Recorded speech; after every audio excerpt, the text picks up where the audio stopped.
अस्सलाम वालेकुम dear students, welcome to the connected classroom. I am mister Sohail, your mathematics teacher. और आज के जो लेक्चर है उसमें हम 3.1 को ख़त्म करेंगे और अगर हमारे पास टाइम हुआ तो 3.2 के कुछ क्वेश्चंस को हम सॉल्व करेंगे। 3.1 थी उसकी प्रीवियस हमारी क्लास में हमने इसके पहले जो 5 क्वेश्चन थे वो सॉल्व किए थे।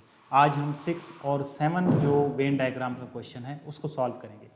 अब वो थोड़े से डिफरेंट क्या है कि उनमें इंटीजर्स हैं, यानी कि पॉजिटिव और नेगेटिव नंबर्स की कंबाइन की बात हो रही है। इसी तरीके से आपने सोल्यूशन करना है कि सबसे पहले आपने सेट्स को डिफाइन करना है, आपने डायग्राम्स बनानी है कि डायग्राम्स किस तरीके से बनेगी, उनके आपस में क्या रिलेशन है, और फिर आपने उसकी प्रॉपर्टीज़ को डिस्कस करना है। तो 6 क्वेश्चन है कि verify X union Y intersection Z is equal to X union Y intersection X union Z using Venn diagram for the following sets. आपके पास सेट्स जो हैं वो सामने दिए गए हैं। अगर आप इन सेट्स को देखें तो x में -1 -2 -3 हैं, y में 0 1 2 3 है। इट मीन्स x और y के अंदर कोई रिश्ता नहीं है, ये दोनों जो हैं वो डिसजॉइंट है। और अगर हम जो है वो z को देखें तो z में क्या होता है 0 +-1 +-2 एंड +-3। तो ये z ऐसे समझे ये सुपर सेट है, इसके अंदर ये जो दोनों वैल्यूज़ हैं, ये दोनों जो सेट्स हैं वो इसके अंदर समा जाते हैं। x भी उसी के अंदर आ जाता है और y भी उसी के अंदर आ जाता है। इट मीन्स कि जो z होगा वो क्या होगा, वो सुपर सेट होगा जिसको हम बड़ा सेट कहेंगे, और उसके अंदर जो x और y के जो एलिमेंट्स हैं वो आएंगे।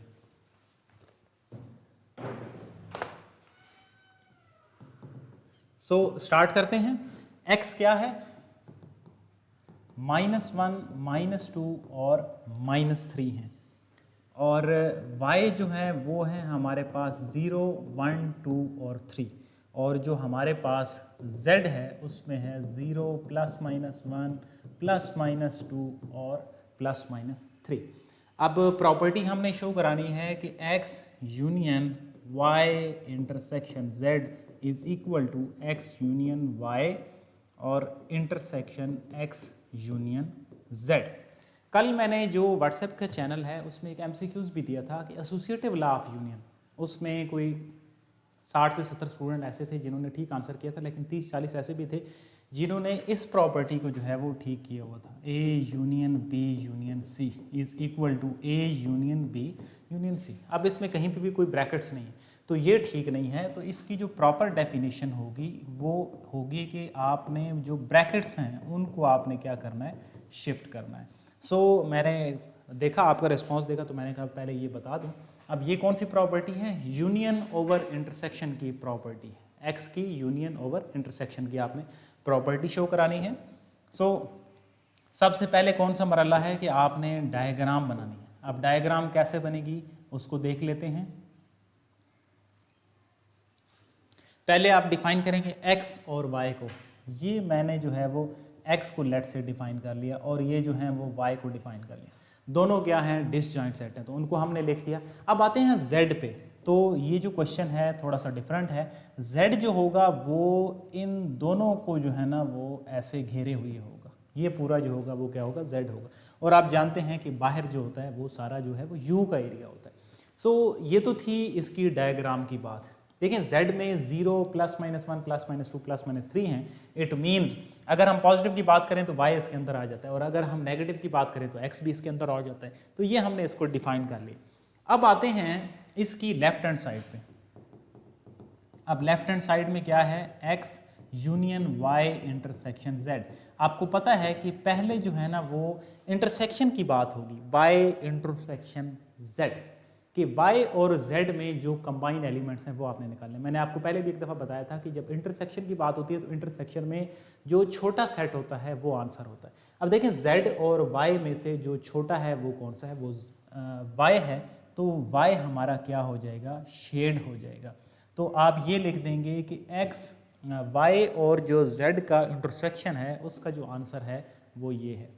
अब आते हैं इस आंसर का आपने x के साथ यूनियन करना है। आप इस तरीके से अंडरस्टैंड करें कि इस आंसर का x के साथ यूनियन करना है। मींस एक चीज क्या होगी, एक तो ये आंसर होगा क्योंकि ये तो आएगा ही आएगा जब यूनियन की बात है, और दूसरा जो है वो ये x होगा।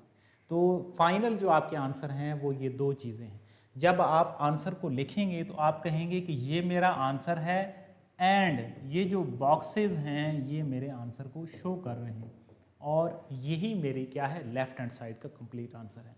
तो आई होप यहाँ तक आपको क्लियर होगा, क्योंकि वेन डायग्राम थोड़ा सा टफ टॉपिक था, तो इस वजह से मैंने बड़ी डिटेल से इसको जो है वो आपको रीड आउट कराया, ताकि आपको हर हवाले से चीज़ें, हर तरह के जो क्वेश्चन हैं वो क्लियर हो जाए। सो ये तो हो गई हमारी लेफ्ट हैंड साइड। अब आते हैं राइट हैंड साइड पे। मैं कोशिश करता हूँ कि इसी के सामने सामने चीज़ें रहें ताकि आपको ज़्यादा क्लियर हो। राइट हैंड साइड, जब हम राइट हैंड साइड की बात करेंगे तो डायग्राम पे तो कोई फ़र्क नहीं होगा, डायग्राम वैसी की वैसी ही होगी। यहाँ पे आपके पास x होगा, यहाँ पे आपके पास y होगा, और ये जो कंप्लीट होगा ये z होगा। अब आपने क्या करना है, पहला जो वैल्यू है वो क्या चीज़ है, right hand side. Right hand side में पहली वैल्यू है x union y, x union y। तो मतलब क्या है कि x और यूनियन की बात हो रही है, तो जब यूनियन की बात होगी तो फिर हमने दोनों की जो शेडिंग है उसको कर देना, क्योंकि यूनियन में आप जानते हैं कि सारे जो सेट्स पूरे के पूरे होते हैं वो तरतीब से सारे आ जाते हैं। अब आ जाते हैं x और z का यूनियन। अगेन x और z का यूनियन है तो x तो आएगा ही आएगा, साथ में z भी आ जाएगा। ये देखें, ये मैंने जो है वो शेड कर दिया क्योंकि z सारा आ जाएगा, ठीक है। अब देखें, इसमें जो लाइंस हैं वो x यूनियन z के जो रिजल्ट है उसको एक तो ये शो कर रही है, और दूसरा ये जो बॉक्सेस हैं ये भी शो कर रही है। तो ये हो गया x यूनियन z का रिजल्ट। अब आ रहे हैं कि x यूनियन y, इस यूनियन के दरमियान इंटरसेक्शन x यूनियन z। अब this is interesting to understand. अब इंटरसेक्शन की बात है, देखो एक तो ये समझ लो कि दोनों का x इधर है, इट मीन्स x तो आएगा ही आएगा, एक चीज़ क्लियर हो गई। अब देखो y और z का इंटरसेक्शन अगर इसकी बात करें तो इसमें आपको पता है कि जो छोटा सेट है वो आंसर होना चाहिए। तो यहाँ से आप इस चीज़ को अच्छे से समझ सकते हैं। तो हमारा जो फाइनल आंसर है वो x है और y है। मैंने इसको ना बड़ा ब्रेक करके आपको समझा दिया है ताकि हर हवाले से आपको क्लियर हो जाए। अब मसला कहाँ पे आता है कि कुछ बच्चों को ये कन्फ्यूजन होती है कि ये मार्किंग आप इसको कैसे करें। तो मैंने कल भी इस चीज़ पे बात की थी कि आप जो है वो डिफरेंट इसको मार्क कर दें। अब मैंने जो है वो क्रॉस से इसको मार्क कर दिया, तो ये जो क्रॉस हैं ये मेरे फाइनल रिजल्ट को शो कर रहे हैं। ये मेरे पास क्या है, सेकंड साइड। अब बहुत सारे स्टूडेंट का ये सवाल होगा कि ये जो लेफ्ट हैंड साइड है उसका तो ये आंसर है, इस तरह के डब्बे आंसर है, जो राइट हैंड साइड है उसका ये आंसर है। बेसिकली देखना ये है कि जो फाइनल आंसर है वो है क्या, ये हमारा इसका फाइनल आंसर है, और ये दोनों इसके फाइनल आंसर हैं, एक्स और ये। क्या वो रीजन जो है वो दोनों सेम है या नहीं? अगर वो सेम हैं तो मीन्स बाय वेन डायग्राम ये जो यूनियन ओवर इंटरसेक्शन की जो प्रॉपर्टी है वो हमारे पास क्या कर रही है, होल्ड कर रही है। तो फ्रॉम 1 और 2 आप क्या कहेंगे, ये जो प्रॉपर्टी है ये होल्ड कर रही है। सो ये था डिटेल के साथ क्वेश्चन नंबर हमारा 6, और इसमें क्या डिफरेंस था कि एक सेट जो है वो अगर उसके दोनों सबसेट आ जाएं तो फिर आप उसको कैसे सॉल्व करते हैं। अब इसी तरह इसके हम आते हैं लास्ट क्वेश्चन पे, जो कि क्वेश्चन नंबर 7 है। उसको देखते हैं कि उसमें फर्दर जो है वो क्या चीज़ है। ज़्यादा से ज़्यादा इसमें भी वही चीज़ है almost, x intersection y union z is equal to x intersection y और यूनियन x इंटरसेक्शन z। इसमें इंटरसेक्शन ओवर यूनियन की प्रॉपर्टी है, बट सेट्स जो हैं वो डिफरेंट हैं। x क्या है जी, फर्स्ट 3 वॉवल, ठीक है, सेट ऑफ फर्स्ट 3 वॉवल हैं, ओके। और जो y है वो set of letters of word energy है। y जो है वो उसके जो वर्ड हैं वो एनर्जी हैं, तो एनर्जी के जो सारे वर्ड होंगे वो लिखेंगे। और z क्या है, z हमारे पास वर्ड है अलजेब्रा। तो मीन्स पहले तो हम सेट्स को प्रॉपर तरतीब के साथ लिखते हैं और फिर हम देखते हैं कि इसके जो सेट्स की टाइप होगी वो किस टाइप की बनेगी, x क्या होगा, y क्या होगा और z क्या होगा। फर्स्ट 3 वावल्स हैं, मीन्स a, e, i की बात हो रही है। y एनर्जी की बात हो रही है, means e, n, e, r, g और y की बात हो रही है। अब हम आते हैं z के ऊपर, तो z में है algebra, a, l, g, e, b, r और a। अब आपने रिलेशन चेक करना है। देखो x और y में पहले तो रिश्ता चेक करें। यहाँ पे ही मैं जो है वो इसकी डायग्राम बना देता हूँ। यहाँ पे तो एक तो सेट मैंने मार्क कर दिया x। अब x और y का जो रिश्ता है वो कुछ इस तरह से है कि यहाँ पे e है, यहाँ पे e है, एक वर्ड नज़र आ रहा है, इट मीन्स कि जो y और x हैं वो ओवरलैपिंग है। अब आ जाते हैं z पे। पहले y और z को चेक करो, यहाँ पे भी e है, यहाँ पे भी e है, y और z तो ओवरलैपिंग हो गए। अब आ जाओ x और z पे, क्या x का कोई z के साथ भी रिलेशन है या नहीं। तो एक ये जो देखें a वर्ड है, e वर्ड है, तो ये शो करा रहा है कि जो z है वो दोनों का जो कंबाइंड सेट है दोनों के साथ ओवरलैप कर रहा है, x के साथ भी ओवरलैप कर रहा है और y के साथ भी ओवरलैप कर रहा है। सो ये हमने मार्क कर दिया। अब आते हैं इसके जो लेफ्ट हैंड साइड और राइट हैंड साइड के जो आंसर हैं उस पर। आल दो इस तरह का जो क्वेश्चन था जिसमें तीनों जो सेट्स हैं वो आपस में ओवरलैप कर रहे हैं। क्वेश्चन नंबर जो 1 था उसका जो थर्ड पार्ट है वो बिल्कुल इसी तरह का है और उसमें हमने ये प्रॉपर्टी शो भी कराई। मेन इसमें इंपॉर्टेंट चीज़ क्या है कि आपने सेट्स को लिखना और दूसरी चीज़ कि आपने उसके मुताबिक डायग्राम्स को बनाना है आपने। पहले आपको पता है कि पहले ब्रैकेट को सॉल्व किया जाता है। y और z के यूनियन की बात हो रही है। इट मीन्स कि एक तो जो है ना वो पूरे का पूरा y आ जाएगा और दूसरा यूनियन की बात हो रही है तो पूरे का पूरा जो है वो y यूनियन z। तो ये जो लाइंस हैं वो हमारे इस रिजल्ट को शो कर रही हैं। तो y यूनियन z की बात। अब आपने क्या करना है, x के साथ इसकी इंटरसेक्शन निकालनी है, x के साथ इस आंसर की इंटरसेक्शन निकालनी है, x intersection y union z। तो देखिए x का इस आंसर में कौन सा ऐसा रीजन है जो कॉमन आ रहा था, तो वो ये वाला रीजन है। ये देखो यहाँ से यहाँ पे, यहाँ और ये यहाँ, ये सारा रीजन। तो इसको अगर मैं वर्टिकल लाइन शो कर दूं तो एंड पे मैं रिजल्ट शो कर दूंगा कि ये मेरा जो है ना ये x इंटरसेक्शन y जो यूनियन z है ये उसका रिजल्ट आ गया है। जो x का y यूनियन z के साथ कंबाइन मुश्तरका जो एरिया है वो मेरा क्या होगा, रिजल्ट होगा। क्योंकि इंटरसेक्शन में एक तो छोटा जो सेट होता है वो आंसर होता है, दूसरा जो कंबाइन बेसिकली यानी कि जो दोनों में मुश्तरक चीज़ें होती हैं वो हमारा क्या होता है, आंसर होता है। अब ये हो गई हमारे पास लेफ्ट हैंड साइड। इसको थोड़ा सा मैं मिनिमाइज कर रहा हूँ।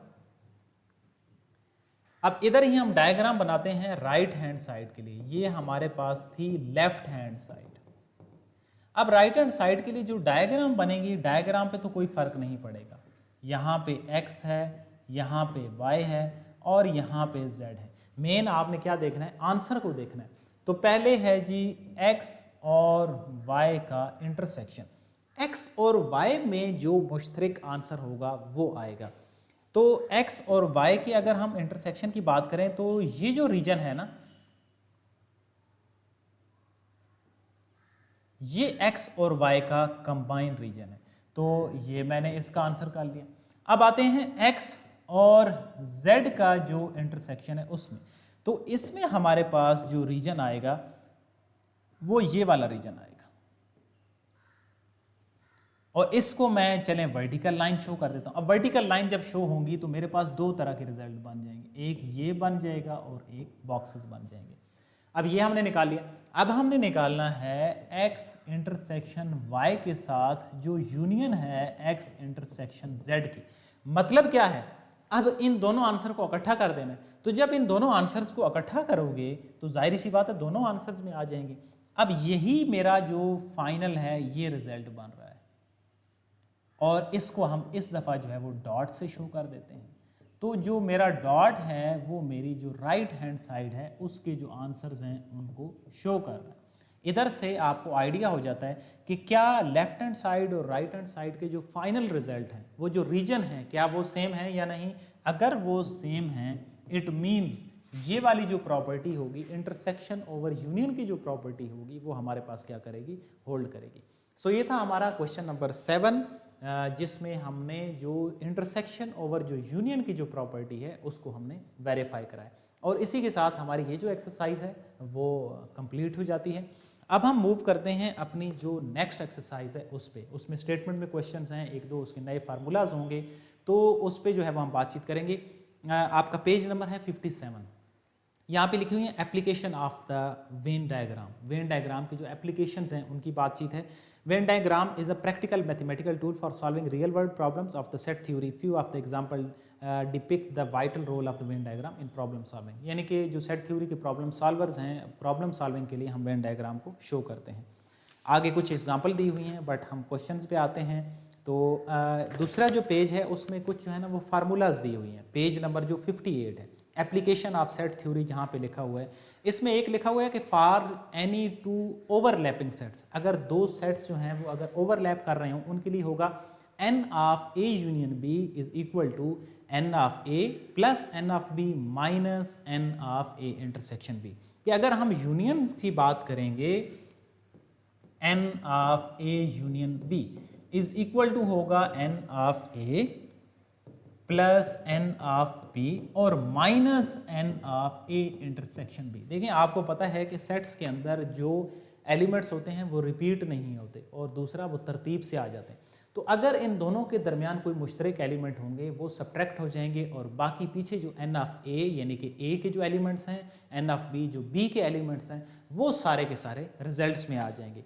एक तो ये फार्मूला हो गया। दूसरा n of a minus b is equal to n of a union b minus n of b।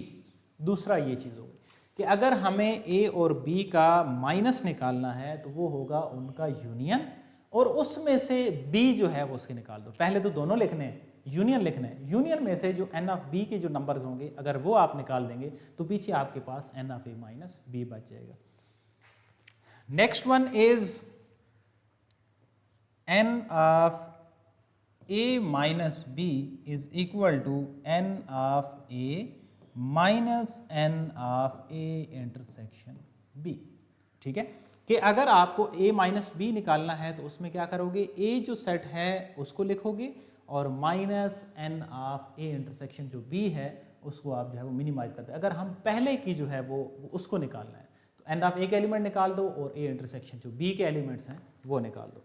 And the next one is n of a union b is equal to n of a minus b, n of a intersection b और n of b minus a। ज़्यादातर जो आपके cases होंगे वो यहाँ तक आपके जो क्वेश्चंस होंगे वहाँ तक आपके आंसर्स में ये जो वैल्यूज़ हैं इनसे आपका सोल्यूशन बन जाएगा।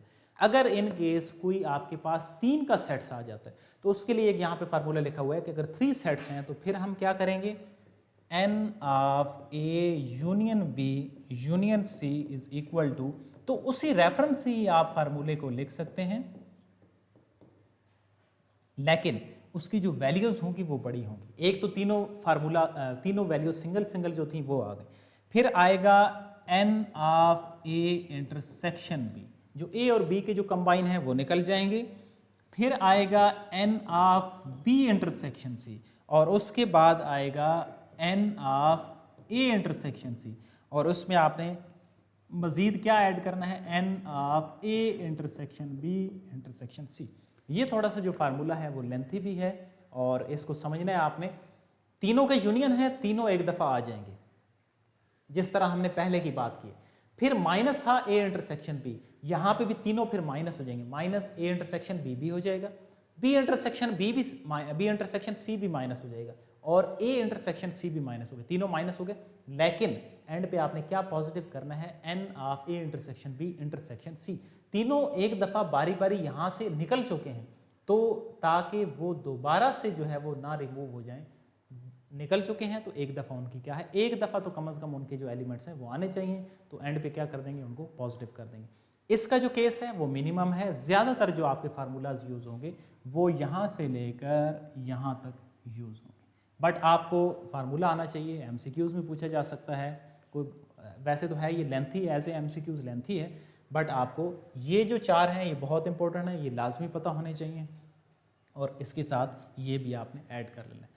अब इन्हीं रेफरेंस से हम जाते हैं एक्सरसाइज के क्वेश्चन पे। ये फार्मूलाज आपके सामने लिखे हुए हैं। एक्सरसाइज है हमारे पास 3.2। इसका पहला क्वेश्चन मैं यहाँ पे ही सॉल्व करता हूँ ताकि आपको ज़्यादा क्लियरेंस हो जाए। इसमें जो वैल्यू दी है लेट ए एंड बी दो फाइनाइट सेट हैं, दो जो हैं वो ए और बी फाइनाइट सेट हैं, उसमें n ऑफ ए एक गिवन है कि जो a है वो है 24, n ऑफ b जो है वो 18 के इक्वल है। आपने क्या और मज़ीद क्या दिया हुआ है, n of a union b 31 के इक्वल दिया हुआ है। आपने फाइंड आउट करना है n of a intersection b, ये आपने जो है वो फाइंड आउट करना है। तो मीन्स दो सेट हैं, फाइनाइट सेट्स की बात हो रही है, तो आपके पास 3 वैल्यू दी हुई हैं, तो आपने इसमें से देखना है कि मुझे मालूम क्या करना है, मुझे ये फाइंड आउट करना है n of a intersection b, ये फाइंड आउट करना है। इसका मतलब है मुझे ये मालूम करना है। और क्या गिवन है, n ऑफ a भी गिवन है, n ऑफ b भी गिवन है, a यूनियन b भी गिवन है। इट मीन्स फार्मूले के अंदर टोटल 4 चीज़ें थी, 4 में से मुझे 3 दी हुई हैं, एक जो है वो अननोन है। तो पहला मेरा फार्मूला यूज होगा n of a union b is equal to n of a plus n of b minus n of a intersection b। अब क्या करना है, आपने ये जो वैल्यू है ये फाइंड आउट करनी है, इसको दूसरी साइड पे ले आए, कैसे, n of a intersection b, ये इधर आएगी तो ये पॉजिटिव की हो जाएगी, और ये जो दूसरी वैल्यूज हैं n of a plus n of b minus n of a union b, यानी कि यहाँ पे जो यूनियन की वैल्यू है वो दूसरी साइड पे शिफ्ट हो जाएगी। यही हमने पहला फार्मूला यूज किया है। अब n ऑफ a की क्या वैल्यू है, 24 है, n ऑफ b की जो वैल्यू है वो 18 है, और a यूनियन की b की जो वैल्यू है वो इसके इक्वल है। तो यहाँ से आप n of a intersection b की जो वैल्यू है वो निकाल सकते हैं। सो ये आपके पास कितना आंसर आ जाएगा, 24 है, 24 और 10 34 और 44, 42 में से आपने कितने माइनस करने हैं, 31 माइनस करने हैं, तो आपके पास n of a intersection b का जो आंसर आ रहा है वो 11 के इक्वल आ रहा है। सो ये था हमारे पास इसका पहला क्वेश्चन, जिसमें आपके पास अगर दो फाइनाइट सेट्स हैं, कौन सा फार्मूला यूज करेंगे, कैसे यूज करेंगे, उसको हमने यूटिलाइज किया। अब इसका जो सेकंड पार्ट है, सेकंड भी ऑलमोस्ट इसी तरह का ही है, सिर्फ उसमें क्या है, थोड़ा सा डिफरेंस है, a माइनस बी का जो फार्मूले हैं उसकी बातचीत हो रही है, वो आपने फाइंड आउट करना है। तो क्या गिवन है जी, n of a minus be given है 23 की इक्वल है, a यूनियन b गिवन है 44 की इक्वल है, a इंटरसेक्शन b गिवन है 2 की इक्वल है। Find n of b minus a, एक तो आपने फाइंड आउट करना है n of b minus a, और दूसरा जो आपने फाइंड आउट करना है वो फाइंड आउट करना है n ऑफ b। ये दो चीज़ें आपने जो है वो फाइंड आउट करनी है। फार्मूले को थोड़ा सा जो है ना उन्होंने घुमा दिया है। ये जो a माइनस बी है इसको अगर हम b माइनस ए के साथ करेंगे तो कैसे आएगा, ये दोनों ऑलमोस्ट एक दूसरे के साथ सिमिलर लिखे हुए हैं, थोड़ा थोड़ा इसको चेंज करके लिखा हुआ है कि अगर a सेट्स की बात होगी तो फिर हम क्या करेंगे, अगर b को माइनस करना है तो क्या करेंगे। सो आते हैं इसके सोल्यूशन पे।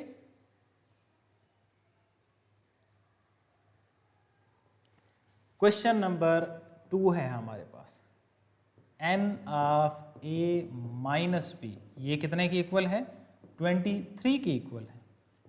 n of a union b जो है वो 44 की इक्वल है, और n of a intersection b जो है वो 2 की इक्वल है। आपने ये आपके पास गिवन डाटा है,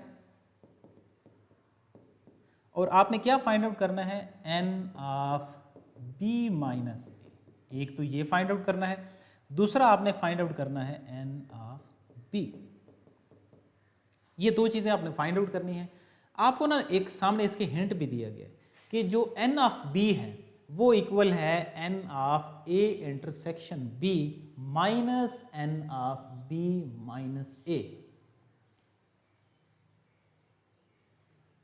क्या लिखा हुआ है, n ऑफ b, यानी कि ये तकरीबन इसी तरह का ही फार्मूला लिखा हुआ है कि अगर हमें यहाँ से एक वैल्यू निकालनी हो तो ये जो वैल्यू है अगर हम इसको दूसरी साइड पे ले जाएं तो ये क्या बन जाएगी, n of a minus B plus n of a intersection b, और वहाँ से हमारे पास जो एक वैल्यू ये वाली होगी वो निकल आएगी। इसी फार्मूले को ही हिंट के तौर पे उन्होंने यहाँ पे दिया हुआ है, वैल्यू वही है सिर्फ क्या है, जो शफल करके वैल्यूज़ हैं वहाँ पे उन्होंने लिख दिया है कि एन ऑफ बी जो है वो किसकी इक्वल है, इस चीज़ की इक्वल। सो पहले हम निकालते हैं एन ऑफ बी, जो कि हिंट के मुताबिक किस चीज़ की इक्वल है, n of A intersection B plus n of B minus A. अब यहाँ से आप उनकी जो वैल्यूज़ होंगी उनको यूटिलाइज कर लेंगे, ठीक है, कि आपने जो एन ऑफ बी है उसको कैसे फाइंड आउट करना है।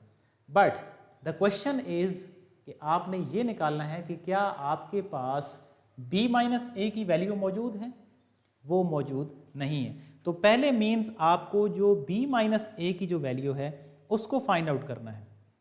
तो उसके लिए क्या करेंगे, आप n of a minus B का जो वैल्यू है, जो फार्मूला है वो यूज़ करेंगे।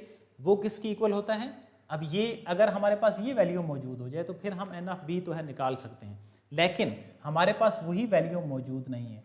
तो अब पहले कौन सा फार्मूला यूज़ करेंगे, ये वाला n of a minus B किस चीज़ के इक्वल होता है, हाँ जी, n of a minus B. अभी हमने इसको ऊपर पढ़ा है, जो कि इक्वल होता है n of b minus n of a intersection b। अब यहाँ पे देखें, दोनों जो चीज़ें हैं वो ऑलमोस्ट एक दूसरे के सिमिलर हो गई हैं, जिसमें हमारे पास दो वैल्यूज़ जो हैं वो मौजूद हैं और एक एक जो वैल्यू है वो मौजूद नहीं है।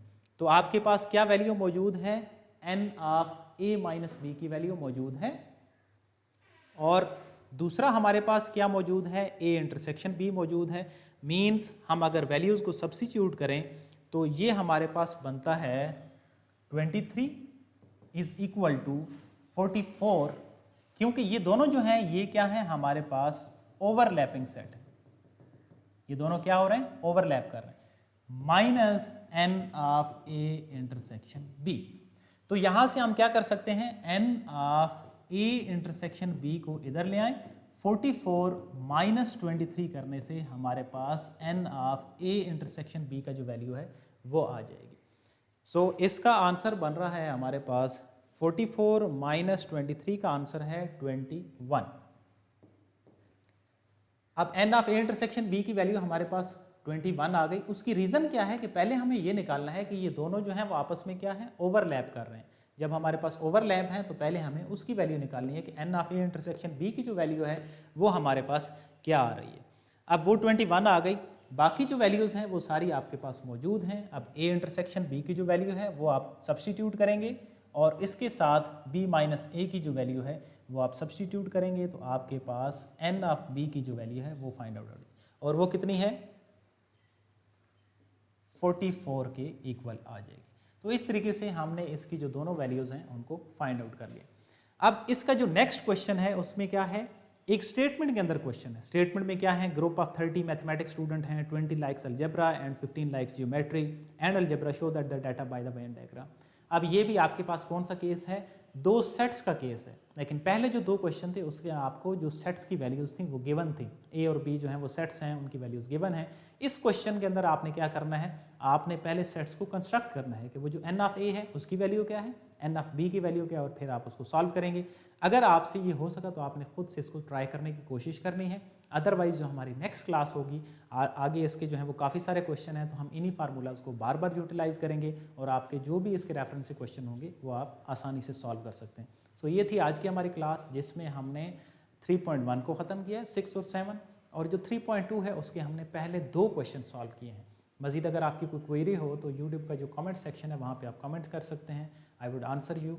और मज़ीद अगर आपका कोई ऐसा क्वेश्चन जो आपको अंडरस्टैंड ना हो तो आप वहाँ पे लिख सकते हैं, उसको रिपीट भी किया जा सकता है। So see you in the next class, till then अल्लाह हाफिज़।